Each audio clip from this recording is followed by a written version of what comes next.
할렐루야. 우리 하나님은 좋으신 하나님이십니다. 좋으신 하나님, 좋으신 하나님,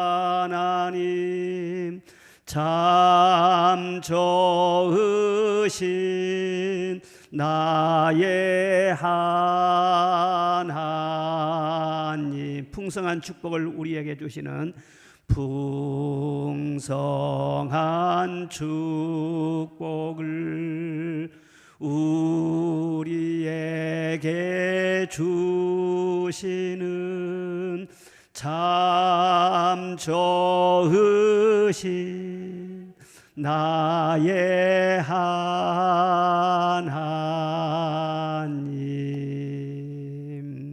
할렐루야. 좋으신 하나님 가까이 하면 좋은 일 일어날 줄로 믿습니다. 100배의 결실을 기대하라. 몇 배의 결실이라고요? 예. 코로나 팬데믹을 거치면서 여러 가지 신조어가 등장했는데 그 중에 하나 영끌족이라고 하는 그런 말이 등장했습니다. 무슨 뜻인가 하면은 영혼까지 끌어모아서 투자하는 것, 그걸 영끌족이라고 말한대요. 현대인들은 투자에 관심이 굉장히 많습니다. 그런데 돈만 투자하는 것이 아니라 사람이 공부하고 노력하고 시간을 쓰고 인내하고 하는 모든 것들이 미래를 위해서 투자하는 거예요. 그런데 열심히 그렇게 살았는데도 세월이 지나면서 참 허무하구나, 내가 헛되게 산 거 아닌가, 그런 생각을 많이 하는 것입니다. 확실한 투자, 실패가 없고 고소득을 얻을 수 있는 그런 확실한 투자는 없을까? 오늘 예수님께서 씨 뿌리는 비유를 말씀하시면서 100배의 결실을 얻는다고 말씀을 하세요. 예수님 말씀은 진리지요. 거짓이 전혀 없으시죠. 그리고 하나님은 전능하신 하나님이시죠. 하나님께서 100배의 결실을 못 얻게 하시겠어요? 자연의 원리를 보더라도 열매는 항상 풍성합니다. 귤나무나 사과나무 재배하는 분들 얘기 들어보면은 한 10년쯤 잘 자라면요, 나무 하나에서 한 500개 이상 그렇게 열매를 딸 수 있다는 거예요. 그리고 옥수수가 잘 자라서 열매를 맺으면은 한 3개, 4개 정도 그렇게 옥수수를 맺는데, 옥수수 한 개에 적어도 300알 이상의 옥수수 나날이 달리게 된다는 것입니다. 저는 그 씨를 말할 때 제일 좀 신비로운 것은 좁쌀이에요. 좁쌀은 조그만하게 익거든요. 근데 그게 하나 떨어져서요, 잘 자라면은 그 서숙이라고 하는데 막 맺히는 것입니다. 근데 하나의 말이죠, 몇백 개가 열린지 몰라요. 아마 몇천 개도 될 것 같아요. 이렇게 하나님께서는 씨는 작고 보잘것없지만은 그 속에 생명이 있게 하셔가지고 일단 심겨지고 자라게 되면은 잎도 무성하게 하시고 거기서 꽃도 피게 하시고 열매를 맺는데 열매를 많이 맺도록 그렇게 하시는 분이시. 창세기 1장 28절에 보면은 하나님이 사람을 창조하시고 5가지 복을 주셨어요. 생육하고 번성하라, 땅을 정복하라, 땅에 충만하라, 땅을 다스리라, 이 복을 주셨는데 이 복을 전부 다 명령형으로 주셨어요. 예? 하라, 되라 명령을 하셨어요. 그러니까 사람은 누구나 번성하고 창대해야 하는 그런 사명을 갖는 거예요. 왜? 하나님께서 그렇게 명령하셨기 때문에. 쪼그라드는 삶을 사는 것은 절대 하나님이 원치 않았어요. 내 영혼도 풍성해지고 정신세계도 넓어지고 육신도 강건하게 되고 가정도 대대로 번영하게 돼요. 이게 하나님의 뜻이라고 하는 거예요. 그러니까 하나님은 입만 열었다 그러면은 입을 넓게 열어서 엄청나게 축복을 해주셔요. 아브라함의 복을 주실 때도 그 자손들을 하늘의 별과 같이, 별을 어떻게 다세요? 해변의 모래알과 같이. 모래알을 어떻게 다실 수 있어요? 내 자손이 번성하기를 원하노라. 신명기 1장에 보면 이스라엘 백성들요, 지금보다도 1000배나 더 되기를 원하노라. 장정만 해서 지금 60만인데 1000배면은요 6억이에요. 6억. 그 하나님의 마음이라는 거예요. 그게 마음뿐이 아니라 그렇게 될 수 있도록 만들어주시는 권능의 하나님, 생명의 풍성하신 하나님이신 줄로 믿습니다. 그래서 우리는 하나님의 자녀들이잖아요. 그 좋으신 하나님, 풍성한 하나님을 섬기면서 그리스도인들은 항상 마음이 넓어야 돼요. 보이는 현실, 내 능력 그것만 다 보고 살지 말고 하나님의 세계를 바라보면서 꿈도 크게 갖고 입도 넓게 열어서 기도하고 항상 우리의 마음이 풍성해져야만이 그 그릇에 풍성한 복을 담아주실 거 아니겠어요? 오늘 본문에 보면 씨를 뿌리는 자가 나가서 씨를 뿌리는데 더러는 길가에 떨어졌고 더러는 돌밭에 떨어지고 더러는 가시덤불에 떨어졌다. 그런데 더러는 좋은 땅에 떨어졌다. 길바닥이나 돌밭이나 가시떨기에 떨어진 씨는 하나도 결실을 못했어요. 건전도 못 건졌어요. 그런데 좋은 땅에 뿌려진 그런 씨는 30배, 60배, 100배의 결실을 얻었느니라 그랬어요. 여기서 씨를 뿌리는 자는 누구예요? 농부이신 하나님이세요. 내 아버지는 농부시라. 지금도 하나님께서는 주의 종을 세워가지고 말씀의 씨를 뿌리고 있잖아요. 뿌리고 있어요. 그러면 씨는 무엇이냐? 씨는 말씀이라고 했어요. 그런데 어떤 밭은 농사가 잘 돼서 100배의 소출을 거두고 어떤 데는 아주 실패를 했어요. 4번째 삶은 실패했어요. 4번째 건전했어요. 농부 대신 하나님도요 참 스트레스가 많으실 것 같아요. 근심이 많고 참 농사 잘못됐네. 하나님도 한계가 있어요. 천지 만물을 창조하시는 세계는 후회가 없어요. 불가능이 없어요. 그런데 인간 구원에 있어서는 사람하고 함께하기 때문에 사람과 인간의 마음이 맞지 않으면 하나님 뜻대로도 안 된다. 이게 굉장히 스트레스 받죠. 오늘 본문의 말씀 뭐냐 하면은 농부에 관한 문제가 아니고 씨에 관한 문제가 아니에요. 똑같은 씨앗을 뿌렸는데 밭에 따라서 작황이 완전히 다르더라는 거예요. 마음밭, 토양, 토질 이게 문제라는 거예요. 저 우리 고향 신안도 임자도에 가면은요 대파 생산지로 유명합니다. 그런데 대파 재배한 지가 얼마 안 됐어요. 한 20년밖에 안 됐다고 그래요. 그런데 외부에서 어떤 분이 와가지고 대파를 심어봤대요. 그랬더니 생각 밖에 이게 잘 되고 엄청 맛이 좋네. 그래서 조금 늦게 심어봤어요. 그랬더니 아니 대파가 너무너무 맛있네요. 그래서 토지를 검사를 해봤다는 거예요. 그랬더니 거기는 거의 다 모래 땅입니다. 사토예요. 그런데 계류만원이 많이 함유되어 있대요.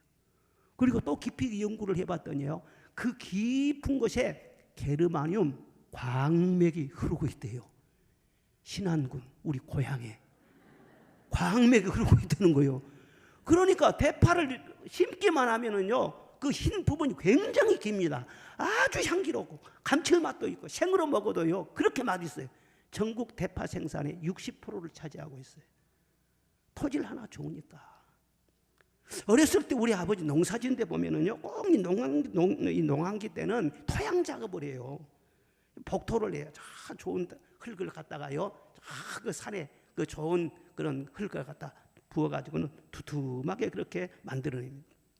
돌을 골라내고 또 곁에서 뻗어 들어오는 그 가시나무 뿌리 같은 그런 걸 다 제거하고 봄이 되면은 땅을 깊이 갈아엎습니다. 그리고 흙을 부드럽게 해가지고 거기다가 파종을 해요.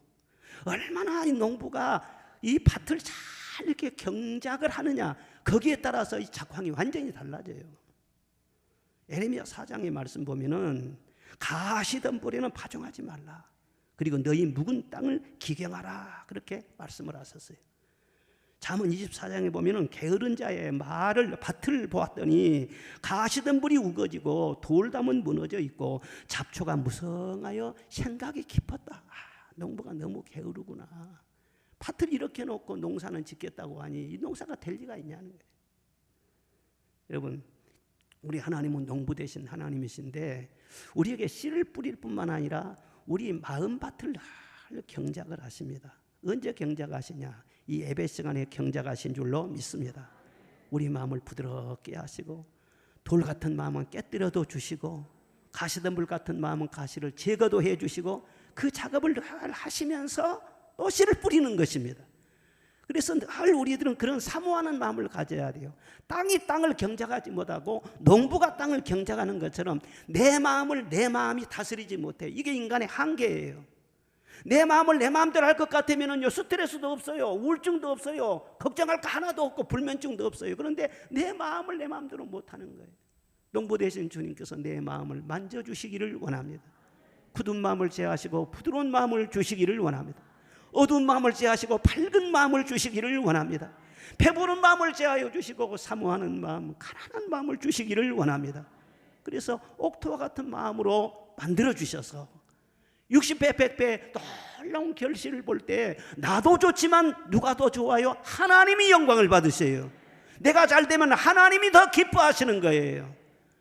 그래서 내 마음을 만져주세요. 늘 사모하는 마음을 가져야 하는데, 첫째로 우리는 말씀을 깨닫게 하여 주세요. 그렇게 기도를 해야 돼요. 자, 오늘 말씀 중에서 19절을 다 같이 한번 읽어보겠습니다. 19절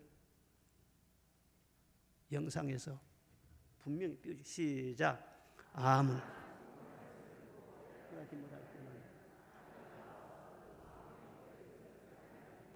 이는 곧 길가에 뿌려진 씨요. 아멘. 예, 아무나 와서 씨를 이렇게 뿌려도 듣고 깨닫지 못한 사람은요, 새들이 와서 쪼아먹어 버린다. 그러니까 아예 이 농사가 이게 될 수가 없다는 거예요. 씨앗은 생명이에요. 그러니까 씨앗이 제대로 깨달아지기만 하면 생명이 살아나게 돼 있어요. 이 씨앗 속에는 굉장한 능력이 있어요. 그리고 씨앗이 제대로 떨어져서 그걸 깨닫기만 하면은 정말 상상을 초월하는 놀라운 역사가 말씀으로 말미암아 내 인생 속에 일어나게 되는 것입니다. 회심도 하게 되고요, 죄도 끊게 되고요, 죽은 영혼이 살아나게 되고요, 병든 영혼이 치유를 받게 되고요, 한 가정이나 한 민족, 세상을 바꾸는 일이 말씀으로 말미암아 이루어지는 거예요. 내 마음에 아무리 거친 풍랑이 막 요란하고 감정이 거세고 그러더라도요, 하나님의 말씀이 쫙 들어가면요, 내 마음에 평강이 임하게 되는 줄로 믿습니다. 주님 주시는 참된 평화가 내 마음속에 넘치네. 주의 말씀에 거센 풍랑도 잠잠하게 되도다. 주의 말씀에 거센 풍랑도 잠잠하게 되더라. 마음이 평안해지는 거예요. 마음이 안정이 되는 거예요. 말씀이 들어가기만 하면 틀림없이 구원의 역사가 나타나게 되어 있어요. 그런데 깨닫지를 못하다. 그럼 거기에서 모든 것이 차단이 되어버려요. 그래, 오늘 말씀 보면 귀 있는 자는 들을지어다. 그냥 듣는 귀가 아니라 영적으로 듣는 귀, 하나님의 말씀을 믿음으로 받아들일 수 있는 귀, 이런 복된 귀가 있어야 된다 말씀을 하시는 거예요. 여러분, 신앙생활에 가장 중요한 것 중에 한 가지가 뭐냐면 듣는 거예요. 말씀을 제대로 듣지 아니하고는 절대로 믿음이 생길 수도 없고, 꾸준하게 잘 듣지 않으면 절대로 믿음이 자랄 수가 없어요. 믿음은 들음에서 나며 들음은 그리스도의 말씀으로 말미암는다. 로마서 10장에 분명히 말씀하고 있는 거예요. 그런데 어떻게 듣느냐? 믿음으로 듣느냐? 감사함으로 듣느냐? 사모함으로 듣느냐? 아니면 건성으로 듣느냐? 거기에 차이가 확 나는 것이죠. 교회 생활을 열심히 잘하는 것이 참 그건 기본이에요. 그런데 교회 생활도 하나 사회생활 중에 한 일부분입니다. 교회 생활하면서 사람도 만나야 되고 여러 가지 일도 하게 되고 자기 취미 생활도 할 수 있게 되고 여러 가지 어떤 필요가 충족되는 것도 사실인 것입니다. 그런데 그럼에도 불구하고 영적인 사람, 정말 내 영혼을 사랑하는 사람은요, 하나님을 바라보면서 늘 하나님의 말씀을 사모하는 거예요. 그리고 그 말씀을 갈망해서 그 말씀을 깨닫기를 늘 즐거워하는 거예요. 그런데 말씀에는 별로 관심이 없고 교회에 다니면서 그렇게 다른 것에 관심이, 그러니까 뭐 성품도 좋고 착하고 인간관계도 좋고 하면은 교회 안에서 그냥 사람들한테 호감도 받을 수 있고 집사도 되고 잘하면은 장로도 될 수 있는 것이죠. 그런데 말씀에 대해서는 별로 관심이 없어요. 하나님의 말씀을 이렇게 말한다 그러면 두려움이 있어야 되거든요. 그런데 그건 말씀이고 자기 생각 가지고 산다. 그 영적인 자세는 아닌 것이죠. 이렇게 하나님의 말씀을 사모하지 못하면은 그 심령 속의 말씀이 자랄 수가 없어요. 길바닥에 떨어진 씨앗은 뭐라겠어요? 새들이 와서 쪼아먹어 버렸다, 그렇게 말씀합니다. 이 새는 사탄을 상징하는 거예요. 그리고 뿌려진 말씀을 빼앗아 버린 것이죠. 사탄이 즉시 와서 빼앗아 버린다 그랬어요. 왜? 사탄은 말씀의 위력을 알지요. 말씀의 역사가 일어나면 사탄도 그 사람을 감당하지 못한다는 것을 잘 압니다. 그래서 아예 그 말씀이 스며들지 못하도록 신속하게 작업을 하는 거예요. 사탄은 말씀의 약탈자인 것입니다. 이 시간 예배 드리는 순간에도 성령이 늘 운행하셔서 말씀을 깨닫게 하지만은요, 오늘 분명히 말씀했어요. 말씀의 씨가 떨어지는 그 순간에 사탄이 돌아다니는 거예요. 그래서 성도들 하여금 하나님의 말씀이 마음에 심겨지지 못하도록 여러 가지 교란 작업을 하는 것입니다. 여기 있으면서도 이상한 생각이 있을 수가 있어요. 집에 생각이 있을 수가 있어요. 마음은 딴 데가 있을 수가 있는 거예요. 참 신앙생활을 20년, 30년을 했다 그러면은 말씀 듣는 횟수가 얼마나 많겠어요. 환산해 보면 엄청날 거란 말이에요. 대부분 말씀을 듣고 은혜 받으면 변화가 되지요.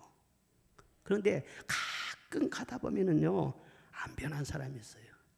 전혀 변하지 않아요. 참 신기하다. 저렇게 말씀이 들어가는데도 가치관, 인생관, 삶의 자세가 안 변한다. 오늘 본문에 답이 나와요. 사탄이 즉시 빼앗아가고, 들어도 말이에요, 그 속에 있는 것은 아무것도 없는 거예요. 그래서 우리는 하나님의 말씀을 들으면 되는 것이 아니라 듣기 위해서 깨닫는 마음을 달라고 미리서 준비 기도를 해야 됩니다. 늘 말씀을 사모하는 마음을 가져야 됩니다. 설교자가 이 설교를 전할 때 더 쉽게 전하고 성도들이 알아들을 수 있도록 전하기 위해서는 많은 노력을 해야 되는 거예요. 그냥 설교를 하는 게 아니에요. 그럼 성도들은 여기에 앉아 있으면 그냥 됩니까? 아니에요. 일주일 동안 늘 말씀과 함께 살면서 벌써 금요일쯤 되면은요, 주일을 기다리면서 이번에는 어떤 말씀을 하나님께서 주의 종을 통하여 나에게 주실까 사모하는 마음으로 기다려야지. 그리고 주의 종을 위해서도 기도해야 되는 것이죠. 그런데 세상 일에 분주해 가지고 시간 쏟고 다니고 관심 다 사는 데다 쏠리게 하고, 요즘처럼 뭐 자동차 좋아가지고 산 팔도 사방으로 돌아다니면서 에너지를 다 소모하고, 집에 가만히 있을 때도 유튜브 보면서 이거 온통 이 세상에다가 다 이렇게 쏟게 되면은요, 시간에 쫓게 되고 몸도 피곤하지요. 주일날 와서 다 말씀 듣다 보면은 아유 피곤해. 관심이 하나님의 말씀 쪽으로 나가지라니, 말씀을 들어도 귀가 들어오지라니, 아이고 빨리 끝나면 좋겠는데 시간만 자꾸 빠지는 거예요. 말씀 속에 생명이 있는데, 말씀 속에 내 영혼의 미래가 달려있는데, 사실 요즘처럼 복잡하고 산만한 세상에서 말씀을 잘 듣는 좋은 밭이 된다는 것은 정말 쉽지 않습니다. 사람의 미래를 딱 보면은요, 알아요. 말씀 듣는 자세를 보면은 저 사람 미래가 어떻게 되겠다 금방 알 수가 있어요. 아무리 현재 지금 공고하고 어려운 그런 상황이 있을지라도 말씀이 스폰지에 물이 빨려 들어가는 것처럼 잘 스며들어 보십시오. 말씀이 일을 합니다. 변화를 시킵니다. 가정을 변화시킵니다. 그런 사람 우리 교회에서도 여러 사람들 보았어요. 기적이요, 지금 없는 것이 아니에요. 환난의 시대이기 때문에 갈수록 기적은 더 필요해요. 하나님이 그걸 알고 계세요. 말씀이 제대로 심어 들어가기만 하면은 그 말씀으로 말미암아 얼마든지 기적은 충만합니다. 그런데 하나님의 말씀을 상대적으로 생각하고 절대적인 말씀으로 생각지 못하고 그 말씀을 건성으로 들을 때 아예 깨달음이 없는데 어떤 역사가 일어나겠어요? 그래서 다윗은 여기에 눈을 뜨는 거예요. 시편에 보면은요, 주의 말씀을 깨닫게 달라고 119편 같은데 말씀 보면 얼마나 간절하게 기도한지 모릅니다. 자, 119편 34절을 한번 보겠습니다. 시작.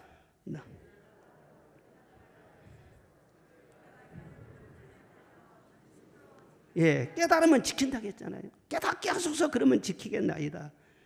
119편 144절 보겠습니다. 시작. 주의 증거들은 영원히 의로우니 나로 하여금 깨닫게 하사 살게 하소서. 깨달으면 산다고 했잖아요. 깨달으면 심령이 살아요.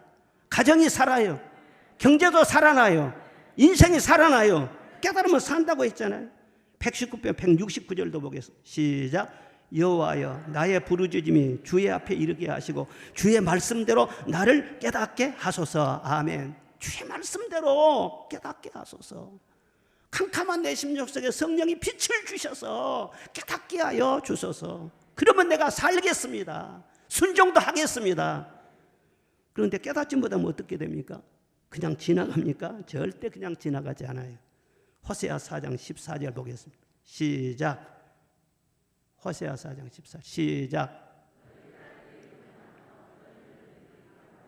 내가 벌하지 아니하리니 이는 남자들도 창기와 함께 나가며 음부와 함께 희생을 드림이라. 깨닫지 못하는 백성은 망하리라. 깨닫지 못하는 백성 어떻게 된다고요? 망하리라. 흥하고 망하는 차이가 깨닫고 깨닫지 못한 거기에서 쫙 갈라진다는 거예요. 시편 49편 20절 말씀 봐보세요. 시작. 존귀하나 깨닫지 못한 사람 멸망하는 짐승. 사람이 사람 대접을 받아야지 멸망하는 짐승 같으면 되겠어요? 파도록 소처럼 멍에 메고 일을 하다가 나중에 죽으면은요, 삼겹살 해 먹고요, 등심 다 삶아 먹고 그러고 끝나면 되겠어요? 사람이 영적인 존재인데. 그런데 말씀을 깨닫지 못한 사람은 멸망하는 짐승 같다 그랬잖아요. 자, 시편 82편 5절도 한번 보겠습니다. 시편 80 시작. 그들은 알지도 못하고 깨닫지도 못하여 흑암 중에 왕래하니 땅의 모든 터가 흔들리로다. 깨닫지 못하면 어디에 왕래하냐? 흑암 중에 왕래한대. 앞길이 캄캄해요. 방황해요. 인생의 길을 몰라요. 세상 똑똑한 그런 사람들도 인생의 길을 몰라서 불행의 함정에 빠져있는 그런 사람들이 세상에 많지 않습니까? 또 시편 106편 7절을 한번 봐보세요. 시작. 우리의 조상들이 애굽에 있을 때 주의 기이한 일들을 깨닫지 못하여 주의 크신 인자를 기억하지 아니하고 바다고 홍해에서 거역하였나이다. 기이한 일들을 깨닫지 못하여서 우리 조상들이 거역하였나이다. 깨닫지 못하면 순종 못하죠. 깨닫지 못하면 반드시 거역하게 되죠. 그 이스라엘 백성들이 애굽에서 많은 기적을 체험했어요. 홍해에서도 많은 기적을 체험했어요. 그런데 기적을 보았으면서도 아직 깨닫는 마음은 없었어요. 기적을 본다고 해서 다 깨달아진 거 아닙니다. 깨닫는 마음을 주지 않으면 몰라. 근데 기적을 많이 경험했으면서도 깨닫는 마음이 없으니까 불순종하고 불평하고 원망하고 그러다 광야를 돌다가 거기에서 망하는, 그걸 성경에서 말씀하고 있는 것입니다. 여러분, 깨닫는 것은 내 힘으로, 내 어떤 지능으로 안 됩니다. 아니, IQ 한 150 정도 돼야 말씀을 깨달을 수가 있다. 그러면 누가 깨닫겠어요? 하나님은요, 공평하신 하나님, 긍휼이 많으신 하나님, 어린 아이들도 깨달을 수 있고 무식한 사람도 깨달을 수 있고 유식한 사람도 다 깨달을 수 있고, 성령의 빛을 비춰주면 평범한 그런 이치만 알아도 다 깨달을 수 있도록 비유에다가 말씀을 담아주시는 것입니다. 그러니까 어린 애들도요, 말씀을 깨달으면요 지혜가 생겨요. 무식한 것 같아도 말씀을 잘 깨달으면요 하나님을 알게 되고 인생의 지혜를 잘 분별하게 됩니다. 그런데 아무리 석학이니 아무리 공부를 많이 한 그런 사람도 성령이 빛을 비춰주지 않으시면은 못 깨달아요. 그 신천지 같은 데는 이걸 비유풀이를 많이 해요. 그래, 씨 뿌리는 비유에 대해서 얼마나 많이 울고먹는지 몰라요. 그런데 비유는 어떻게 해석하느냐 분명히 알아야 돼요. 모세가 시내산에 올라가서 하나님 앞에 깊이 기도했어요. 그랬더니 영광이 충만해가지고 산에서 내려올 때 얼굴에 광채가 빛이 났어요. 그래서 혹시라도 사람들이 나를 신으로 볼까 두렵다. 그래서 신격화를 방지하기 위해서 이렇게 수건을 내가지고는 자기 얼굴을 다 가렸다고 했어요. 그런데 그 수건이요 벗겨지지 않은 거예요. 항상 수건을 다 가리고 있었어요. 나를 보지 말라는 거예요. 하나님을 보라는 거예요. 그런데 고린도 후서의 말씀 보면 그 수건에 대한 얘기가 나와요. 그 수건이 다 가려져 있어요. 가려져 있어요. 말씀도 가려져 있어요. 그런데 언제 수건이 벗겨지느냐? 예수 그리스도로 말미암아 수건이 벗겨지느니라. 예수님을 나의 구주로 영접하고 진정으로 예수님을 나의 주로 사랑하고 그리고 예수님이 보내신 성령을 받게 될 때 이 하나님의 말씀이 깨달아지는 것입니다. 수건이 벗겨지면서도 영적으로 분별하게 되는 것입니다. 그렇게 해서 말씀의 깊음을 알 수 있어요. 그런데 기독론이 잘못돼 버리면 예수님을 나의 구주로 제대로 영접하지 아니하면은 신천지 비유풀이 한다고 하죠. 비유풀이. 새들이 와서 말씀 쪼가먹는다. 그 새를 누구라고 말하냐? 우리 개신교의 목사들을 새들이라고 말해요. 사탄이라고 말을 해요. 완전히 이단 집단이기 때문에 우리를 공격하는 것이죠. 그러니까 비유라고 해서 아무 데나 맞추면 꿰면 되는 것이 아니에요. 기독론이 분명해야 돼요. 그런 사람은 거의가 다 같아요. 예, 다 같이 그렇게 말씀을 해석하는 것이죠. 그리고 예수 그리스도 안에서 성령으로 말미암아. 자, 요한복음 16장 12절을 다 같이 한번 보겠습니다. 시작. 진리가 계속해서 거기까지예요. 예. 내가 조금 틀렸나? 진리의 성령이 오시면 그가 너희를 모든 진리 가운데로 인도하시리라. 13절에 그렇게 나와요. 성령이 오셔야만이 진리 가운데로 인도하신다 그랬어요. 욥기 32장에 더 정확하게 나와 있어요. 시작. 내가 말하기를 나이가 많은 자가 할지라 연륜이 많은 자가 지혜를 가르칠 것이 아니하느라. 자, 계속. 그러나 사람의 속에는 영이 있고 전능자의 숨결이 사람에게 깨달음을 주시니 계속 어른이라고 지혜롭거나 노인이라고 정의를 깨닫는 것이 아니니라. 아멘. 적는 자의 그 속에는요 사람의 속에는 영이 있고 전능자의 숨결이 그 사람 속에 깨달음을 주신다. 어른이라고 지혜롭거나 노인이라고 정의를 깨닫는 것이 아니라는 거예요. 전능자의 숨결 하나님의 성령이 깨닫게 주신다는 거예요. 그러니까 이것을 우리가 사모해야 돼요. 성령이 내게 오셔서 말씀을 깨닫게 하여 주옵소서. 할렐루야. 기적을 본다고 해서 깨달아진 것이 아닙니다. 죽은 나사로가 살아났다고 해서 깨달아진 것이 아닙니다. 죽은 나사로 살아난 다음에 예수님 고발하러 다닌 사람이 있잖아요. 그 기적을 보면서도 하나님이 빛을 비추어 주지 않으면 절대 말씀을 깨달을 수가 없어. 여러분, 깨달아도 일찍 깨닫는 것이 큰 복인 것입니다. 하나님의 말씀은 감춰있는 비밀이지만 끝까지 감춰있는 것이 아니에요. 모든 사람에게 이 말씀은 다 드디어 공개될 때가 오는 것입니다. 아, 하나님 말씀이 진리이구나. 하나님 말씀대로 믿어야 복이 되는구나. 하나님 말씀을 거스리고 죄를 범하면 고통이구나. 사망이구나. 죄의 결과가 얼마나 무섭다고 하는 거 다 깨달을 때가 오는 것입니다. 사람들이 죄를 전혀 문제하지 않고 막 그냥 지어요. 물 마시듯이 마셔요. 그래서 알코올 중독으로, 마약으로, 동성애로, 성적인 타락으로 마음껏 그렇게 즐기는 사람들이 많이 있어요. 말씀을 아예 무시해버려요. 즐기면 되는 것이지 그렇게 생각을 하죠. 그러나 언제까지든지 말씀을 무시할 수 있을까요? 아니죠. 언젠가는 그로 말미암아 건강이 망가지고 가진 돈 다 날리게 되고 주변의 사람들 다 떠나게 되고 가정이 힘들어지게 되고 귀한 세월 다 보내고 늙어막하게 되면은요 꼬챙이밖에 남지 않아. 그때 가서 깨닫는 거예요. 아, 내가 인생을 잘못 살았구나. 그러나 이미 세월 다 보낸 다음에 때는 늦는 것이죠. 예수를 꼭 믿어야만이 구원이구나, 영생이구나. 지금은 못 깨달아도 언젠가는 깨달을 때가 온다니까요. 예수님께서 부자와 나사로 비유해서 말씀하셨잖아요.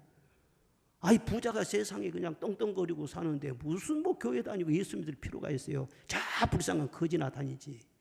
그런데 죽었어요. 나사로도 죽고 부자도 다 죽었어요. 그런데 여지없이 지옥 불못에 떨어져 가지고 물 한 방울이 없으니까 목이 말라 가지고 막 타들어가는 거예요. 그런데 눈을 열고 보니까는요, 그 낙원에 아버지 아브라함의 품 안에 나사로가 안겨 가지고는요 너무너무 영광을 누리고 있는 거예요. 완전히 그냥 박과됐네. 그래서 아버지 아브라함이요, 우리 집에 가면은 형제들 5이 있는데 그들도 나처럼 하나님을 거부하고 천국 지옥이 있는 줄로 알지 못하고 떵떵거리면서 그렇게 살아가고 있습니다. 저 나사로 좀 살려서 보내주셔서 전도 좀 하게 해주십시오. 그러면은 이 불꽃 가운데 오지 않겠습니다. 그러니까 나사로 갈 것 없다. 이 세상에는 모세도 있고 선지자도 있고 교회도 있고 목사도 있고 전도자 다 있어. 그들의 말을 듣지 않으면은 죽은 나사로가 살아가서 전해도 안 들어. 그러니까 예수 믿어야만 구원받는다고 깨달을 때가 온다니까요. 안 믿는 사람들도. 그런데 일찍 깨달은 것이 복입니다. 저는 얼마나 하나님 앞에 감사한지 몰라요. 일찍 주 예수님을 만났어. 나는 예수님보다 더 소중한 분이 없어요. 이 세상 모든 것 다 가졌다 할지라도 내 속에 예수님 안 계신다면 나는 텅 빈 인생이야. 껍데기 인생이야. 그런데 주님이 내 안에 계셔. 확실하게 계셔. 주님과 나는 분리될 수 없어. 주 예수보다 더 귀한 것은 없네. 날마다 생각하면 생각할수록 예수님 때문에 얼마나 감사한지. 여러분, 주님 만난 것으로 인해서 감사하시기를 바랍니다. 깨닫는 것이 복이에요. 일찍 깨닫는 것이 복이에요. 그리고 늘 하나님의 말씀을 깨달아 가면서 신앙이 점점 자라게 되는 것입니다. 그냥 자라지 않습니다. 말씀이 들어가고 깨닫는 만큼 자라는 것입니다. 오래 믿는다고 절대로 자라는 것이 아닙니다. 펜들펜들 달아질 수가 있습니다. 타성해졌고 요령만 남을 수가 있습니다. 말씀이 들어가서 깨달아질 때만이 여러분들이 예수님의 형상으로 화하게 될 줄로 믿습니다. 점점 변화가 되는 거예요. 그것이 복이에요. 둘째로 어떻게 기도해야 되느냐? 말씀 붙잡고 인내하게 하여 주옵소서. 그렇게 기도를 하라는 것입니다. 20절 21절 우리 다 같이 읽겠습니다. 시작. 돌밭에 뿌리가 있다는 것은 말씀을 듣고 즉시 기쁨으로 받되 그 속에 뿌리가 없어 잠시 견디다가 말씀으로 말미암아 환난이나 박해가 일어날 때에는 곧 넘어지는 자요. 돌밭에 뿌려진 씨를 말하면서 즉시 기쁨으로 말씀을 받았어요. 그런데 뿌리가 없어서 잠시 견디다가 환난이나 박해가 오면은 곧 낙심하고 넘어져 버린 자라. 여러분, 씨를 뿌려놓으면은요, 밤이슬을 맞고 낮에 햇빛을 받으면서 때로는 한 비바람도 오고 뭐 폭우도 쏟아지고 따가운 폭염이 장렬하기도 하고 그러면서 식물이 자라나는 거예요. 때로는 막 그냥 따가운 볕에 시들시들하기도 하고 맥을 못 추기도 하고 그런 과정을 점점 거치면서 이제 열매를 많이 맺혀져 가는 것입니다. 그런데 뿌리가 깊이 내려있는 그런 나무는요, 아무리 뭐 바람이 흔들고 뭐 햇빛이 떼고 그런다 할지라도 넉넉히 그것을 이겨낼 수가 있어요. 그런데 흙이 아주 얇은 돌밭에 뿌려진 그런 씨는 습기가 없어요. 그러니까 햇빛이 쫙쫙 내리쬐면은요, 시들시들 나중에는 말라져 버려요. 타져 버려요. 그것을 정확하게 여기서 말씀하고 있는 것입니다. 은혜를 받으면은 그 다음에 끝나는 것이 아니에요. 은혜 받고 여기서 나가면 그때부터 이제 하나님이 새롭게 말씀으로 작업을 하기 시작해요. 그래서 반드시 인내의 과정을 통과하도록 그렇게 하시는 것입니다. 인내 없이 결실하는 법은 없는 거예요. 그런데 이 마음의 밭이 돌밭처럼 너무 얇으면 어떻게 돼요? 은혜를 받을 때는요, 기쁨으로 받아요. 아멘, 할렐루야.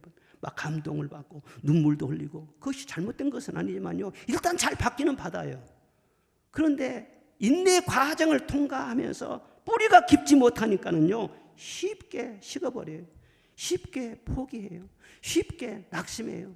조금만 어려움이 오면은요, 견디지는 못하고 그냥 주저앉아 버려요. 인내가 얼마나 귀한 것이냐. 뿌리를 깊이 내리는 것이 얼마나 귀한 것이냐. 뿌리를 깊이 내린다는 것은 하나님의 사랑의 깊은 곳으로 좀 들어가라는 거예요. 하나님이 얼마나 나를 사랑하셨는지. 그리고 말씀의 깊은 곳으로 들어가라는 거예요. 말씀이 한 가지만 있는 것이 아니에요. 깊은 곳에서 나를 치료하고 내 영혼을 붙잡아 줄 수 있는 그런 말씀이 다 있는 거예요. 그리고 우리 하나님은 끝까지 책임져 주시는 하나님이신 줄로 믿습니다. 그래서 주님 안에서 깊이 들어가면은요, 내 영혼이 흔들리지 않아요. 그런데 깊지 못하니까는 그 인내를 하지 못하고 그냥 넘어져 버린다. 얼마나 아쉽겠어요. 그래서 우리는 말씀을 들음으로써 다가 아니고 은혜 받은 것 감사하지만 하나님, 이 말씀을 붙잡고 살아갈 때 넘어지지 않게 하여 주옵소서. 어떤 비방을 당하거나 이 세상에서 어떤 사람들로부터 오해를 받거나 믿음 때문에 어떤 핍박을 당한다고 할지라도 낙심하지 말게 하여 주시옵소서. 끝까지 믿음 지키게 하여 주옵소서. 인내하게 하여 주옵소서. 아브라함이 100년 동안 말씀 붙잡고 인내한 가운데 믿음의 조상이라는 큰 복을 받았다고 했어요. 욥의 인내를 배우라 성경에서 말씀했어요. 욥이 그만큼 복을 받을 때 얼마나 많이 인내를 했는지. 야고보서 5장 11절 말씀 보겠습니다. 야고보서 5장 11절 시작. 보라 인내하는 자를 우리가 복되다 하나니 너희가 욥의 인내를 들었고 주께서 주신 결말을 보았거니와 주는 가장 자비하시고 긍휼히 여기시는 이시니라. 아멘. 욥의 인내를 들었지 않느냐? 욥이 어떤 고난을 겪었는지 알고 있지 않느냐? 그 사이에서 얼마나 많이 붙잡고 인내하고 넘어지지 않으려고 바둥거렸는지 몰라요. 끝까지 하나님이 붙들어 주셨죠. 그 결과가 어떻게 됐어요? 성경은 갑절의 복을 말씀하고 있어요. 그런데 갑절의 복으로 끝났을까요? 양은 7,000마리에서 14,000마리로 늘어났어요. 그건 갑절이에요. 그리고 자녀들 또 10명 먼저 천국으로 올라가고 그 다음 또 10명 낳았어요. 그러니까 천국에가 10명 있고 땅에 가도 10명 있고 갑절이에요. 그런데 그가 하늘나라에서 영생을 얻고 하늘나라에서 상급을 받고 하늘나라에서 영원히 해와 같이 빛나는 모습으로 빛 까면서 살아가는 그 영광스러운 그런 모습은 돈으로 환산할 수 없어. 물량으로 환산할 수가 없어요. 이건 몇백 배가 될지 몇천 배, 몇만 배가 될지 그거 표현할 수가 없는 거예요. 영원토록 해와 같이 빛나잖아요. 어떻게 해서 욥이 그런 놀라운 축복을 경험하게 됐느냐? 말씀 듣고 은혜 받고 끝나서 될 게 아니라 말씀 듣고 은혜 받고 그 다음에는 인내의 터널을 꾸준하게 통과했어요. 절대로 흔들림 없이 통과했어요. 여러분들이 진짜 하나님의 축복을 받으려면 성전에서 은혜를 받은 다음에 많은 일을 겪게 됩니다. 특별히 핍박과 비난과 박해의 터널을 반드시 통과하게 되는 것입니다. 하나님께서 다 그걸 보고 있는 거예요. 그때 내가 주를 위해서 욕먹은 것도 감사합니다. 주님은 나를 위해서 고난을 당하셨는데 내가 주님을 위해서 욕 한마디 먹는 게 그것도 나에게 영광인 줄로 믿습니다. 그렇게 생각한다면요 얼마나 감사해요. 그런데 복은 이만큼 받기를 원하면서 정말 예수님의 수제자가 되기를 원하면서 예수님 때문에 싫은 소리 이만큼도 안 들으려고 하고 예수님 때문에 이만큼도 손해보지 않으려고 하고 여러분 그렇게 하면서 수제자가 될 그런 일이 있겠어요? 그런 일은 없어요. 예수님도 많은 핍박과 환난을 겪었고 제자들은요 혐오의 대상이 되기도 하고 그래 예수님 그걸 알기 때문에 팔복 제일 마지막에 말씀하셨잖아요. 의를 위하여 핍박을 받은 자는 복이 있나니 천국이 저희 것임이라. 예수님은 고난의 과정을 다 통과하면서 모든 입술이 그를 찬송하고 모든 무릎이 그 앞에 꿇게 되고 영원히 존귀 영광 받으신 우리 구세주가 되었어요. 우리도 그 길을 따라가는 거예요. 디모데후서 2장에 이비쁘다 이 말이여 우리가 주와 함께 죽었으면 또한 그와 함께 살 것이요 참으면 또한 함께 왕노릇 할 것이라. 할렐루야. 주와 함께 참아야 됩니다. 참는 과정을 통과해야 됩니다. 그래야 왕노릇을 할 수가 있는 거예요. 잘 견디고 참을 수 있도록 하나님 도와주시라고 늘 우리가 사모해야 돼요. 그러면은 인내할 수 있는 힘을 하나님이 주시는 것입니다. 내 힘으로 인내는 못해요. 하나님이 힘 주셔야 인내할 수가 있는 것입니다. 인내하면서 내 믿음은 또한 순금처럼 변화가 돼요. 인내 자체를 통해서 내 믿음이요 격이 달라진 거예요. 미국의 윌리엄 슈미츠라는 사람이 있는데 이분은요 캘리포니아에 있는 엘파소라고 하는 산의 터널을 혼자 파낸 광부였습니다. 길이 제대로 닦여져 있지 않은 1920년대에 많은 이 광부들이 광물을 캔 뒤에 험준한 산을 넘어서 그걸 옮겨야 했어요. 그래서 윌리엄이 광부들이 더 쉽게 광물을 옮길 수 있도록 혼자서 터널을 파들어가는 거예요. 수십 명이 달려들어도 불가능하게 보이는 그런 그 작업인데 혼자 곡괭이와 삽을 가지고는요 파들어가는 거예요. 폭 3m 그리고 길이가 자그마치 800m나 되는 그런 터널이었습니다. 그 터널을 완공하는데 무려 38년이 걸렸다는 거예요. 그런데 이 윌리엄이 터널을 뚫는 동안에 기술이 이미 발전해가지고 도로가 뚫리고 자동차가 다니기 시작하고 더 이상 터널을 팔 만한 이유가 없어졌어요. 그래서 동료를 이제 더 이상 파지 말라. 이 터널 아니어도 되지 않느냐. 다 만류를 했다는 것입니다. 그런데도 터는 척도 안 하고 윌리엄은 계속 매일 터널을 판 거예요. 그런데 터널이 완공되고 오랜 시간이 지나서야 윌리엄이 터널을 판 이유가 세상에 밝혀졌다. 윌리엄이 파들어간 터널 곳곳에는 엄청난 금맥이 이어져 있었다는 것입니다. 그러니까 38년간 터널을 판 것이 아니라 사실은요, 엄청난 금을 캐내고 있었다는. 그는 그 과정을 통과하면서요, 어마어마한 거부가 되었습니다. 그래서 이 사실을 다른 사람에게 들키지 않기 위해서 혼자 미련한 척 하면서요, 묵묵하게 터널을 판 거예요.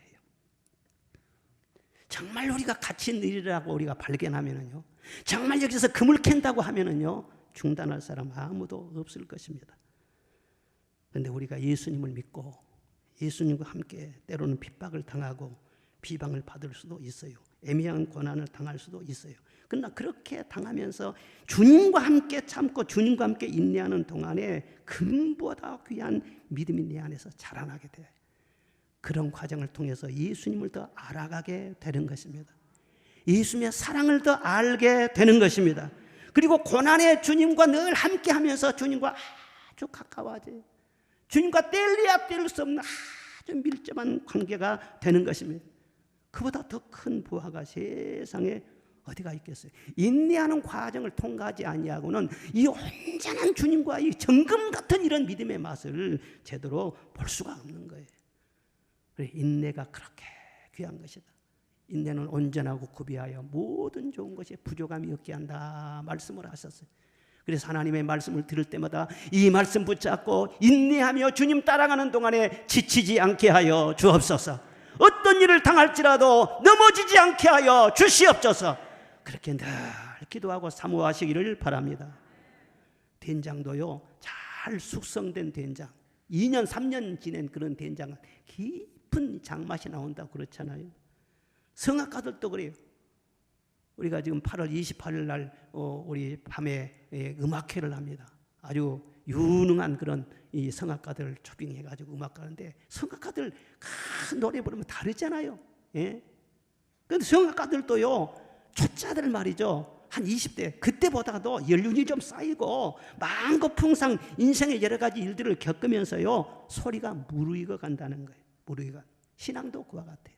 신앙이 많은 고난과 역경을 이렇게 헤쳐나가면서 잘 참고 인내할 때 무르익어 가요. 예수님을 닮아가게 되는 거예요.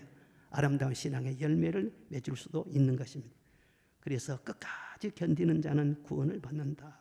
나중까지 견디는 자가 구원을 얻는다. 우리가 시작할 때 확실한 것을 끝까지 견고히 잡으면 그리스도와 함께 영광을 얻으리라 말씀을 하고 있는 것입니다. 인내 왕이 되시기를 주의 이름으로 축원합니다. 좋은 일이 있을 줄로 믿습니다. 마지막으로는 거룩한 염려만 하게 하여 주옵소서. 무슨 염려라고요? 기도할 때 그런 기도를 해야 돼요. 염려를 안 할 수 없어요. 그런데 거룩한 염려만 하게 하여 주옵소서. 자, 오늘 본문 22절을 다 같이 한번 보겠습니다. 22절 시작. 가시떨기에 부러졌다는 것은 말씀을 들으나 세상의 염려와 재물의 유혹에 말씀에 막혀 결실하지 못하는 자요. 아멘. 이 가시덤불에 떨어졌어요. 그래서 그 씨가 자라지를 못해요. 말씀이 가시의 기운에 막혀가지고는. 그런데 가시덤불은 무엇과 같느냐? 우리 마음을 말하는데 우리 마음에 가시덤불 같은 것이 무엇이냐? 염려와 세상 욕심이라는 거예요. 그래서 우리 마음속에 염려가 있으면 믿음이 자라지를 못하고 믿음이 맥을 주지를 못해요.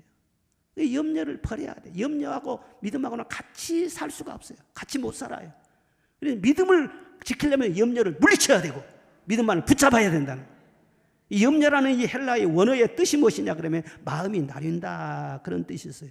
그래서 예수님 딱 믿으면 예수님 한 마음으로 사랑하고 예수님을 딱 붙잡고 천국을 소망하면서 그렇게 나가야 되지 않겠어요? 그럼 예수님 한 분이 우리에게 행복도 주시고 건강도 주시고 우리의 자녀들이나 가정이나 우리의 미래나 모든 것을 예수님 한 분이 다 책임져 주시는 것입니다. 그런데 우리 마음이 나눠졌어요. 예수님도 사랑하고 세상 염려도 같이 하고 왔다 갔다 그렇게 되면은요, 세상 염려에 빠져 그래서 좋은 씨가 가시덤불에 치여서 자라지를 못하는 거예요.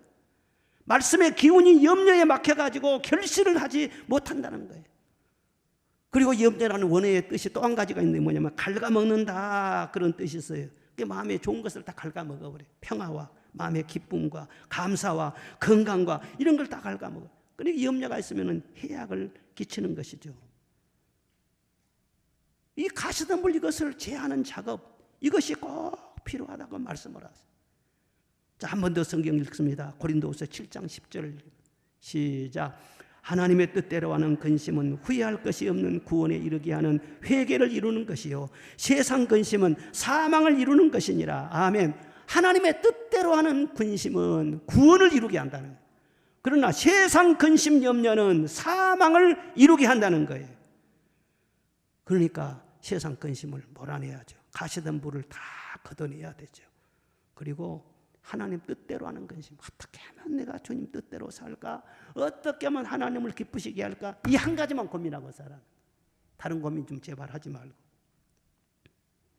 여러분, 교회 와서 아무리 좋은 말씀을 들어도, 아니 아무리 훌륭한 설교자, 아니 예수님이 직접 이 강단에 서서 말씀을 전한다고 할지라도 세상 염려 그대로 붙잡고 있으면 말씀이 귀에 들어가질 않아요. 그리고 말씀 들은 다음에요, 오히려 갈등만 일어나는 거예요. 마태복음 19장에 보면 그런 말씀이 나와요. 한 젊은 청년이 예수님께 찾아와서 선생님, 무슨 선한 일을 해야만이 영생을 얻을 수 있겠습니까? 그래서 예수님께서 사랑하는 마음으로 계명을 잘 지켜라 그랬어요. 그 계명은 어렸을 때부터 다 지켰습니다. 아니, 어렸을 때부터 계명 다 지킨 사람이 있을까요? 그 경솔한 말이죠. 어떻게 보면 건방진 말이에요. 그런데도 예수님께서 그냥 받아주신 거예요. 그래, 그러면은 내게 있는 것을 다 팔아서 가난한 자에게 주어라. 그리고 와서 나를 쫓아라 말씀을 하셨어요. 그런데 그 말씀 끝에 아멘 하고 간 것이 아니라 근심이 생겼다고 했어요. 다른 복음서에 보면 이 사람은 큰 부자라. 슬픈 낯으로 심히 근심하며 돌아가니라 그랬어요. 이 사람 마음속에는 영생도 얻고 싶고 재물도 거머쥐고 싶고 세상 영화도 얻고 싶고 천국도 누리고 싶고 다 양손에 떡을 갖고 싶은데 버리고 오라고 그러니까는요, 이 갈등이 일어나는 거예요. 그래서 참 근심하면서 슬픈 낯으로 갔다 그렇게 말씀해요. 그래서 그 말을 들은 베드로가 예수님, 우리는 모든 거 다 버리고 주를 따르고 있지 않습니까? 내가 전토와 집과 배와 금을 다 버리고 지금 주님 따라가고 있습니다. 그래, 나와 내 복음을 위해서 전토와 집과 부모와 형제와 자매와 모든 것을 다 잃는 자는 이 세상에서 100배나 받고 영생을 얻지 못할 자가 없느니라. 할렐루야. 예수님의 말씀의 뜻이 뭐겠어요? 천국을 위해서 세상 미련을 버리면 천국도 얻고 세상도 다 얻을 수 있고 정복할 수 있다. 그런데 마음이 나뉘어져서 세상 염려 붙들고 있으면 천국도 잃어버리고 세상의 행복도 다 잃어버린다는 것. 한 가지 붙잡으라는 것. 그리스도인들은 어떤 사람이냐? 하나의 사람이에요. 오죽의 사람이에요. 주 예수밖에는 없다는 거예요. 그 예수님 한 분만으로 모든 것 다 얻는 사람들이 그리스도인들이에요. 다윗이 그랬잖아요. 다윗이 언제 자기가 시인 되려고 했습니까? 정치가가 되려고 했습니까? 자기가 인기인이 되려고 했습니까? 그런 생각 한 번도 해본 적이 없어요. 어렸을 때부터는 하나님 한 분에 올인을 했어요. 여호와는 나의 목자시니 내게 부족함이 없으리로다. 너무너무 하나님을 사랑했어요. 하나님 사랑하니까 성령의 지혜를 주시고 기름을 부어주시고 때를 따라서 사람들의 마음을 움직여서 자꾸 높여주시고 천부장 되게 하시고 왕이 되게 하시고, 자기가 왕 되려고 된 게 아니라 하나님을 기쁘시게 하니까 하나님께서 그를 왕으로 딱 세워주시지 않습니까? 요셉도 그래요. 세상 염려 언제 내가 줄세고 그런 생각 해본 적 없어요. 내가 열심히 노력하고 해서 스펙을 쌓아가지고 그 다음에는 어떻게 되고 그 다음에 어떻게 되고 그런 것도 전혀 없어요. 그냥 말씀을 받고 꿈을 붙잡고 하나님을 사랑하면서 하나님을 사랑하며 가니까 어디 가든지 형통하게 하셨어요. 마음에 기쁨 있게 하셨어요. 사랑과 관계가 좋게 하셨어요. 그런데 재수는 억세게 없네. 인신매매를 당하지 않나, 가서 유혹을 받아가지고 누명을 쓰지 않나, 감옥에까지 들어가지 않나, 배신을 당하지 않나. 참 이렇게 불운한 청년이 어디가 있겠어요. 그래도 그런 하나님 한 분밖에 몰라요. 그런 불행한 일을 당하면서도 비관을 하지 않는 거예요. 내 곁에 주님 계시면 족합니다. 감사합니다. 그랬더니 하나님께서 탁월한 지혜를 주셔가지고 애굽의 바로 왕의 고민을 해결하게 하시고 애굽 전역의 문제를 해결하게 하시고 애굽이 다 덤벼들어도 애굽 문제를 해결 못해요. 그런데 요셉의 지혜 하나로 애굽 전체 문제를 싹 갑자기 재수가 됐다는요. 국무총리로 높여. 이런 일이 세상 어디가 있겠어요. 그때 요셉의 하나님은 지금 우리가 믿는 하나님이에요. 하나님께서 높여주려고 하면 여러분 못 높일 것 같아요. 100배를 주시려면 여러분 100배를 못 주실 것 같아요. 하나님이 못 하실 것 같냐고. 여러분 세상 염려를 버리고 하나의 사람이 되시기를 바랍니다. 어떻게 하면 주님을 기쁘시게 할까? 자녀를 볼 때라도요, 어떻게 하면 출세를 시키고 어떻게 하면 이렇게 생각하지 말고 어떻게 하면 내 자녀를 하나님 기쁘시게 하는 사람 만들고. 로마 제국 말기에 유명한 두 여인이 있었어요. 한 사람은 성어머니, 성 어거스트의 어머니 모니카, 또 한 사람은 네로 황제의 어머니 아그리피나. 이 두 여인이 유명한 사람들이었던 거예요. 그런데 이 모니카는 자기 아들이 방탕했어요. 그리고 그 아들을 바로 세우기 위해서 13년 동안이나 눈물로 자식을 위해서 기도합니다. 아들의 출세를 위해서, 부와 명성을 위해서 기도한 것이 아니라 오직 아들의 영혼을 위해서 매일매일 성전에 나가서 하나님 앞에 감사 예물을 바치면서 13년 동안 기도했다. 마침내 그 아들이 회개해서 성 어거스틴, 바울 사도 다음으로 기독교에 큰 영향을 미친 성자요, 신학자요, 대단한 목회자였어요. 그런데 네로 황제의 어머니 아그리피나도 역시 아들을 무척 사랑했다고 합니다. 그래서 너무 사랑한 나머지 하루빨리 아들을 황제로 등극을 시키기 위해서 그 남편을 암살하기에 이릅니다. 그래서 드디어 그 아들을 황제 위에 앉혔습니다. 그런데 그로 인해서 무슨 일이 생겼습니까? 네로는 이 어머니를 살해하고야 맙니다. 자식 사랑하는 마음은 두 여자가 똑같았어요. 그러나 결과는 폭군의 탄생이었고 성자의 탄생이에요.